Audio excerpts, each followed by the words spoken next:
There are moments in life when silence feels different. It isn't just quiet. It's full, like someone is there, but not. You're sitting at the kitchen table. The sun is coming through the window in that soft, honey-colored way it only does in late afternoon. And then a memory passes through you. Not one you chose, but one that chose you. Maybe it's the way they used to stir their coffee.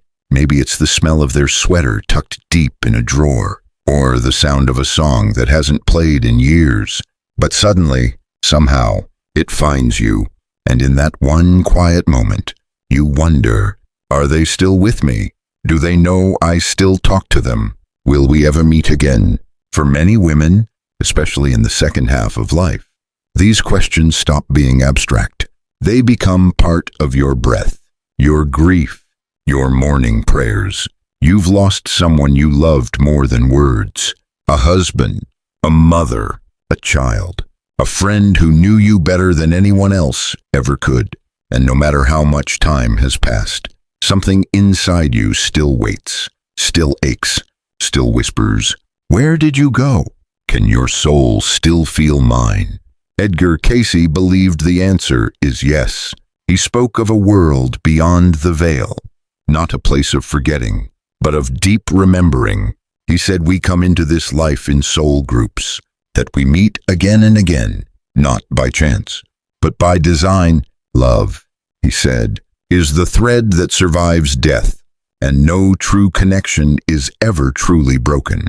This video isn't here to offer cliché comfort. It's here to open a quiet door, to walk you gently through what Cayce revealed about the soul, about reunion, and about why the bond you shared with them may be closer now than you ever imagined. So take a breath, light a candle if it feels right. This is not a lesson, it's a remembering. And we begin with the truth Cayce held closest. The soul knows no goodbye. Some losses change the rhythm of time. Days still pass. Meals are still made, but there's a pause, a missing beat in the background of everything. You carry on, but something deep in you still reaches, as if listening for a voice you once heard every day. Edgar Cayce often spoke to this kind of grief. He didn't say move on. He didn't say let go. Instead, he invited us to look deeper, to understand that what we call death is not an ending, but a doorway. And more importantly, he reminded us the soul knows no goodbye. According to Cayce, love is not bound to the body. It's an energy, a living current that continues flowing, even after the physical form is gone. When two souls truly love one another, that connection isn't erased. It becomes part of a greater fabric, woven through lifetimes, anchored in something eternal. He once gave a reading to a grieving mother. She had lost her daughter suddenly. The pain in her voice was raw, tangled in guilt and longing. Cayce gently told her, "Your daughter is not far. She is simply in a dimension of light, where time does not exist as you know it, and she still feels your thoughts as clearly as when you sat beside her." For Cayce, this wasn't poetic metaphor. It was reality. The soul doesn't go away. It shifts frequency, much like a radio station. Just because you can't hear it doesn't mean the broadcast has stopped. You may simply need to tune in differently, quietly, from the heart, not the ears. Think about the times you've felt something out of nowhere, a sudden warmth, a scent that carries their presence, a dream so vivid it made you weep, or a moment of knowing, just knowing that they were there. Cayce would tell you that wasn't imagination. That was remembrance, your soul recognizing another. He taught that when the heart is open and the mind is quiet, we can feel the soft threads that still connect us to those who have stepped beyond the veil. This isn't fantasy. It's how the soul works. It remembers what love truly is, and love, real love, doesn't leave. It lingers. It surrounds. It waits for the moment we become still enough to feel it again. So, if you've ever whispered their name into the night and felt something stir in your chest, some ache that feels like both pain and presence, you're not alone. You're not imagining it. You're remembering. The soul knows no goodbye, and neither do they. In the next part, we'll explore why the bonds that matter most don't begin in this life, and why they don't end here either. Have you ever met someone and felt like you already knew them? Not because of how long you've known them in this life, but because something deeper in you whispered, "I've found you again." It could be a partner, a child, a best friend, even someone who hurt you, and yet still feels familiar. Edgar Cayce believed that none of it is random, that before you were born, you were not floating in silence, but engaged in choosing. Your soul was part of a soul group, beings of light, of memory, of shared growth. And together, you made sacred agreements. I'll be your mother this time. You'll help me learn forgiveness. I'll meet you again when the timing is right. These agreements are not contracts of fate. They are choices rooted in love. Not all of them are easy. Some bring challenge. Some bring loss. But Cayce reminded us, every soul we meet, especially the ones who shape us, were already known before this life began.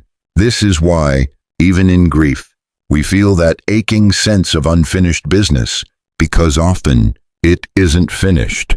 The soul connection is still alive, still unfolding, even if the body is no longer here. He once said that reincarnation isn't just about starting over. It's about continuing what the soul began, with those it is most bound to. That's why some people enter your life like lightning, and why their absence feels like a silence you've known before. Think of it like a great story, told across many lifetimes.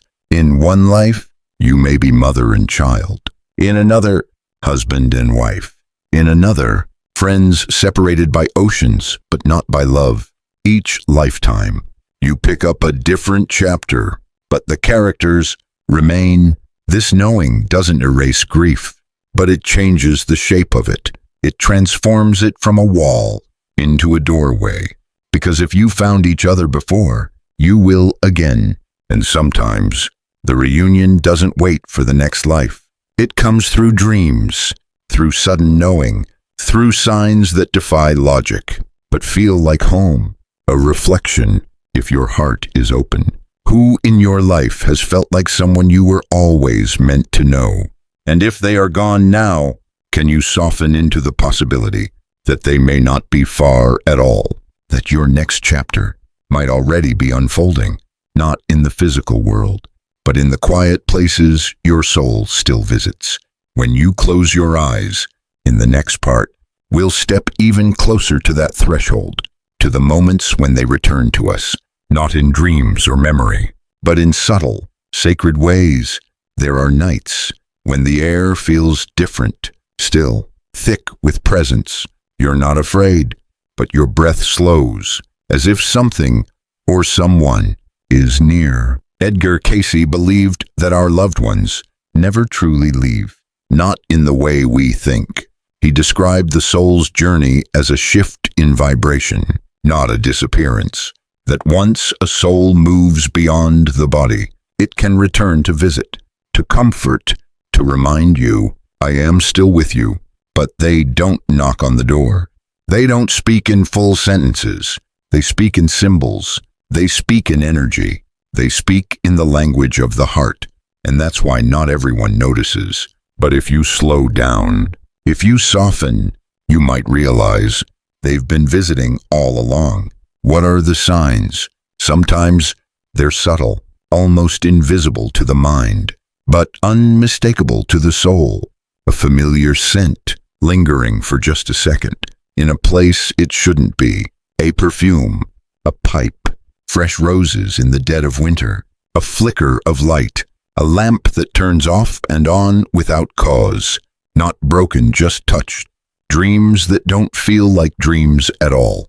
Conversation so real, so vivid, you wake up in tears, not of sorrow, but of reunion. animals pausing in a room and staring into nothing, as if they see someone you cannot. A song on the radio, one you haven't heard in years, but in that exact moment, it plays, and you just know.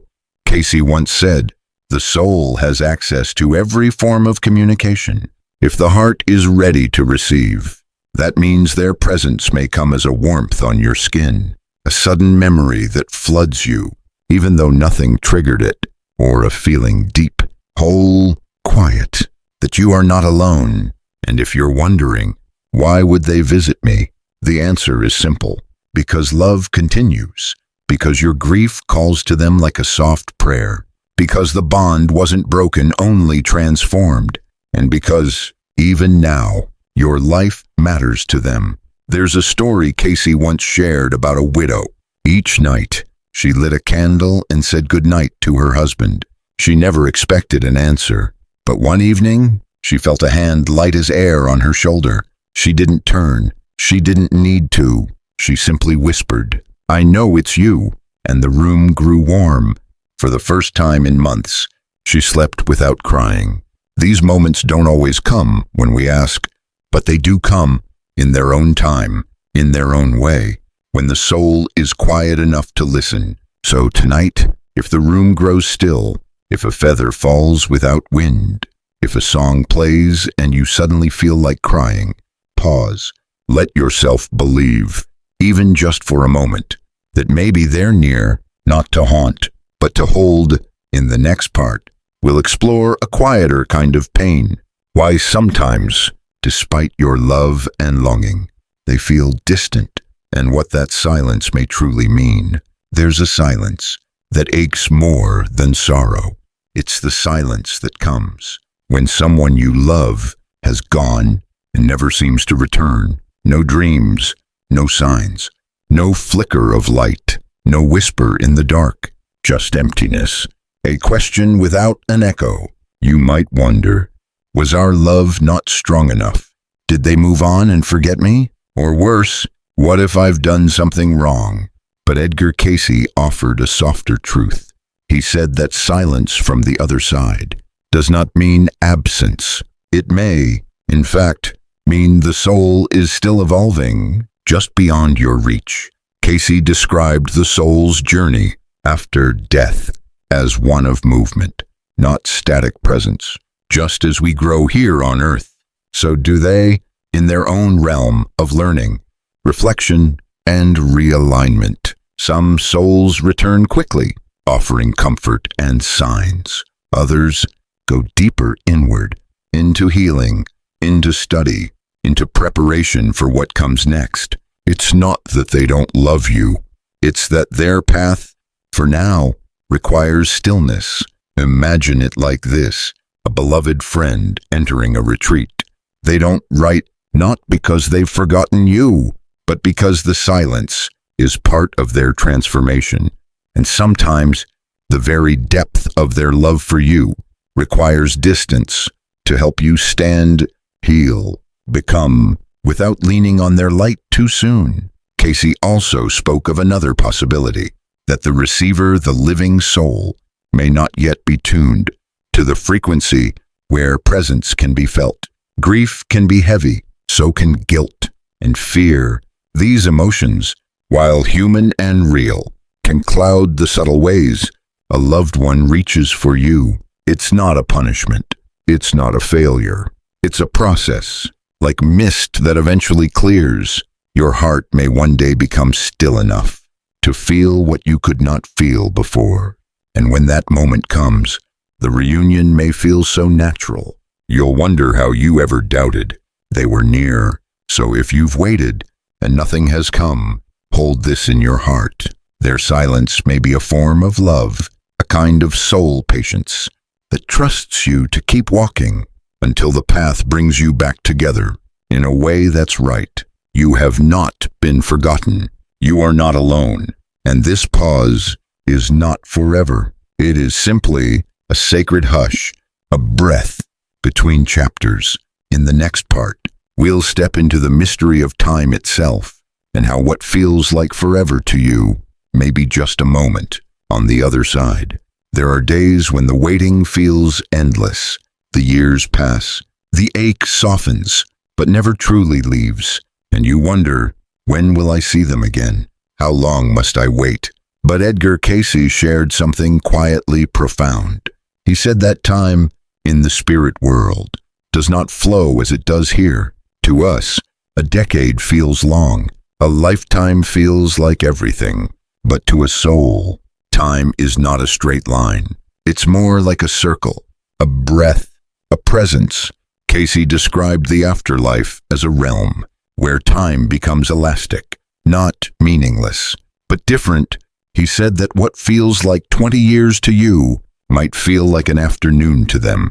And this changes everything, because from their side, your reunion may feel immediate, as if no time has passed at all. Think about this. Have you ever had a dream that felt like it lasted hours, but when you woke up, only a few minutes had gone by? Or a moment when love filled the room so deeply that time seemed to vanish, leaving only feeling, only now? That's a glimpse of how time bends beyond the veil. This means that while you wait with longing, they are not drifting in sorrow. They are not counting the days. They are simply becoming in a space where reunion is certain, not delayed. Cayce often reminded us that our perception of distance comes from the physical world, where we measure love in calendars and separation in miles. But the soul measures in energy, in vibration, in intention, and when two souls are deeply connected, they move toward each other without needing clocks. This is why, for them, you are already closer than you think. A thought, a prayer, a quiet whisper in the night is enough to reach them, because from where they are, you never truly left. So if you sit by the window and say, "I miss you," know this: in their world, you just spoke to them a heartbeat ago, and they heard you. This doesn't mean your waiting isn't real. It's part of being human, part of living in a world where we track time by birthdays, holidays, and empty chairs at dinner tables. But the soul lives deeper than calendars, and love moves faster than any clock, a reflection to hold close. What if the reunion you long for is already on its way? What if, in a realm just beyond your sight, they are already turning toward you, smiling, reaching, as if no time had passed at all? In the next part, we'll explore the force that holds these connections together, the one energy that outlives death, distance, and even time itself. There is something that survives everything, not the body, not the name, not even the voice, but love. Love remains. It softens through the years, shifts its shape, but never truly leaves.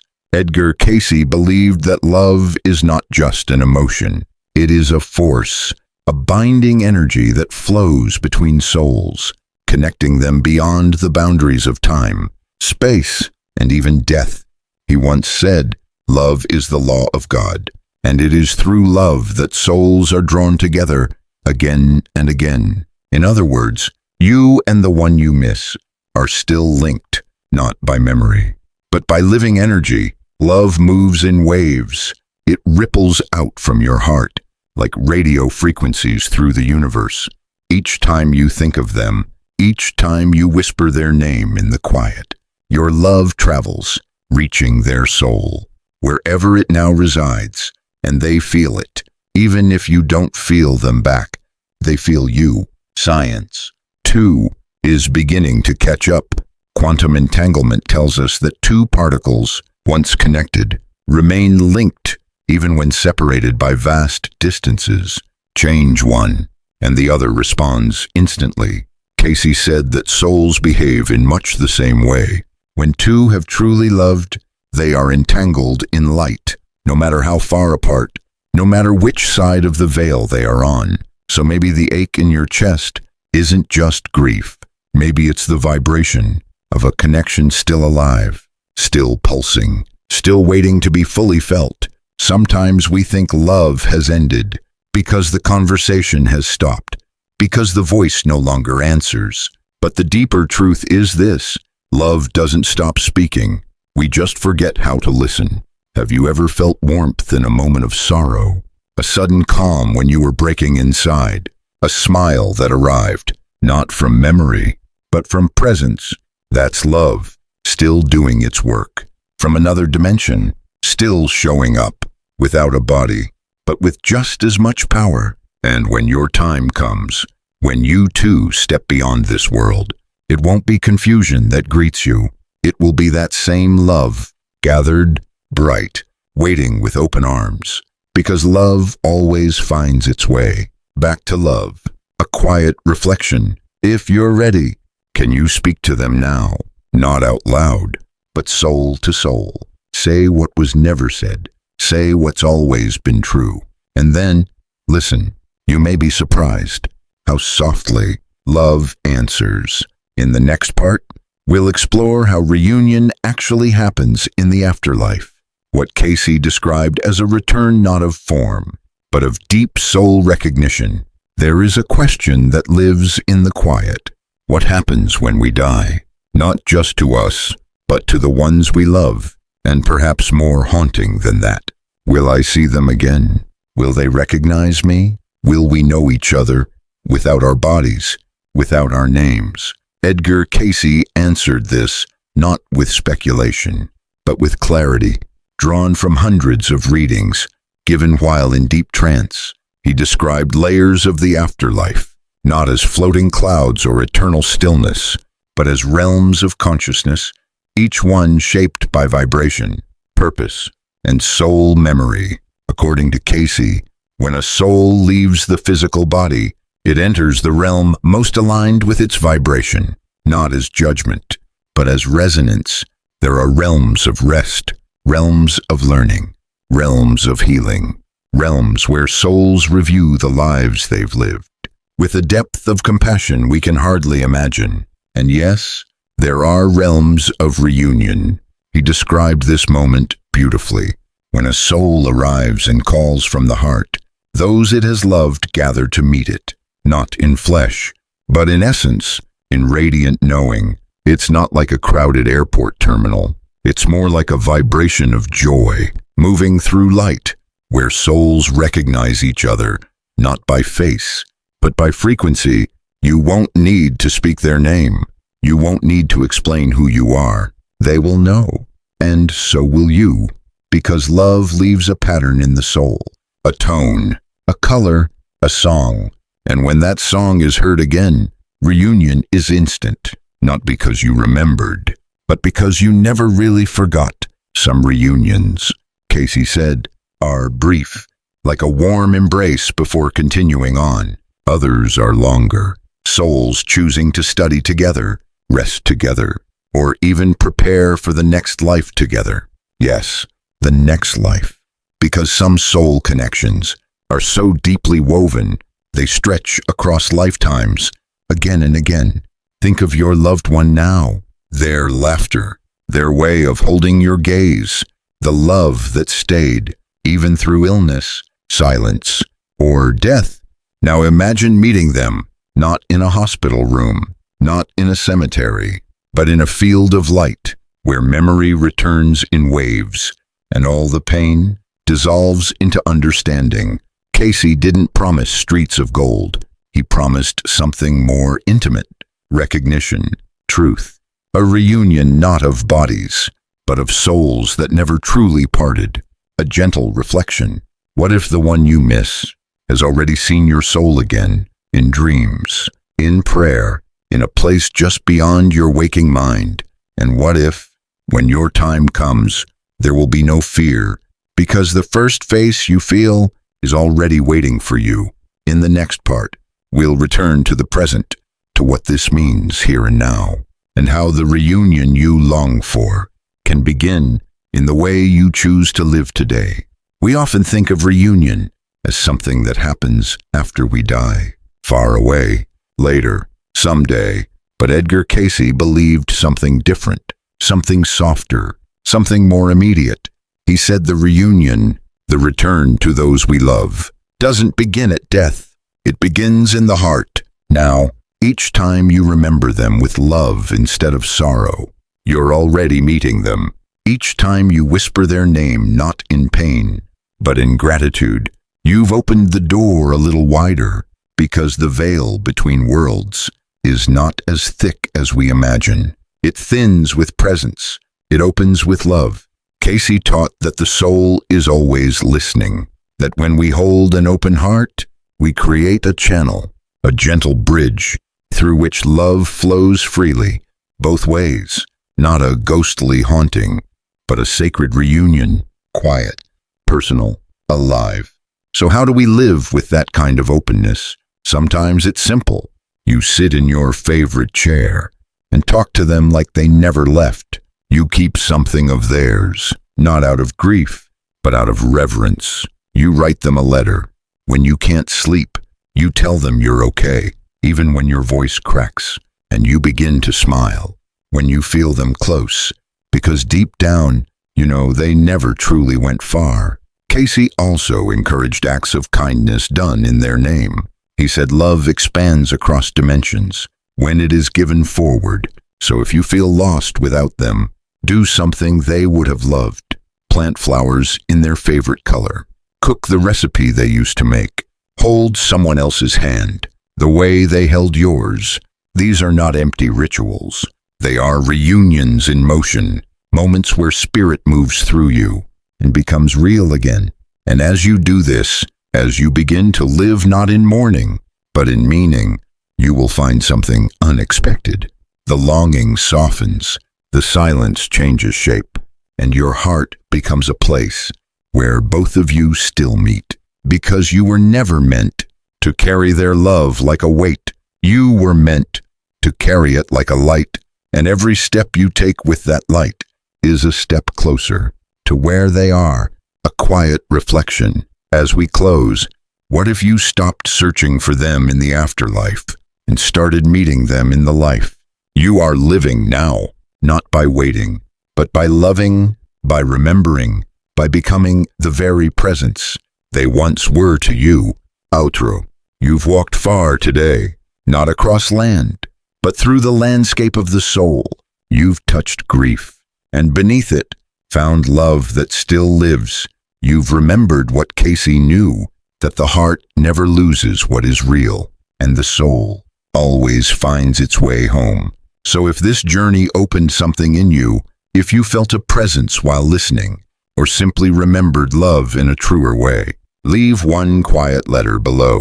Just Q, a symbol that says, I still believe, I still feel, I still remember, and maybe. So do they?